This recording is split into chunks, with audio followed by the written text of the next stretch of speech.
Hey guys, how you doing? I just wanted to say right off the bat, I am sorry for all the ums. I am very nervous. It's my first time making YouTube videos, and excuse, all this mess. COVID-19 got us screwed up. We not able to, go to the barber, stuff like that. So not really able to do much, and I can't cut hair.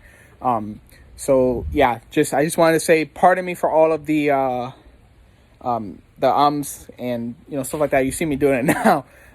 So just ignore all that. It will be broken eventually. I will break that habit. So it's not something to really worry about for now. I just wanted to pardon myself from that, guys, and just want to say sorry. Let's get right into the video. Hey guys, we're back. Got the F20B in, thankfully. We finally got it in. I kind of put some, work into it. Stop being lazy. We got the subframe back in as well. We got the tranny mount, which we actually have an issue. Two of the bolts there are having a little issue. I believe it needs a helicoil, or however you pronounce that. So once I get those taken care of, and I get the little small cotter pins that go on the cables right here, on each, I'll be good to go. Tranny wise, axles are in. We basically just put back in the old axles I had. There's never an issue with them. I have a Mishimoto intercooler, Mishimoto radiator on the way. It will basically, it's out of a 5th gen Prelude. They practically bolt up. All you need is a little custom thing made here for the bracket. Other than that, it goes right in. Other than that, just wanted to give a little update. We do have the engine in the car. I do have a first start video, which I will throw in right about here.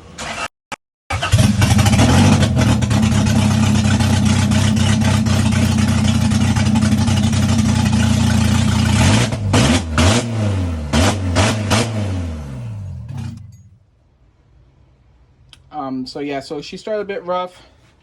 But other than that, car sounds good. Really happy.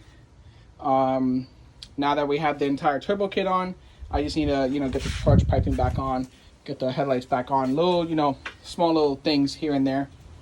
Once we get everything back in, then, we'll do a little cooling vid, basically, just getting that in there. Then after that, once all that is taken care of, then we will move on to the dyno. I want to hear what you guys think. This is a 6262 precision journal bearing, 0.82 back housing with a stock long block F20B manual version. So it's Type S, has the Type S cams / Euro R, same cams. In there, has a 70 millimeter throttle body. We have a Mishimoto J-line intercooler here. This is basically a 2.5 inch inlet and outlet, and then it has a 3.75 inch core. So it's a pretty big intercooler we got up here. It's rated up to 500 horse. We'll hit that one day. So yeah, but what you guys think the setup will do? We will be using E85. My phone decided to die on me right there. I should have not ignored the notices of 20%, 10%. You always hit okay on those, and you just forget about it. But I'll pop right back into the video. Here we go. One thing I wanted to also talk about is that this tensioner right here from WickFab, it is gorgeous. I love this tensioner. It's a little dusty, ignore that. But other than that, if you have H22, 23, F20B, I'm not so sure really on the F23s and F22s if they like to walk. But I do know on these motors, they love to walk. These timing belts just love to walk when you don't install it right. Of course, if you install it right, yes, it can not walk, but I have seen, even installed correctly with the proper belt tension, I have seen the belts walk off the gears. Guess how I know? So just, it's a beautiful thing. I'd recommend it. His name basically is in Canada. It costs about $180. It's It's a really nice piece. That's one thing I do recommend. Another thing I just want to talk about is how I ran my feed, because I had some questions about that on really what to do. Because some people were speaking about, what's it called? Sandwich plates or the K-Tune oil pressure sensor adapter, so on and so forth. I have the K-Tune oil pressure sensor adapter right there.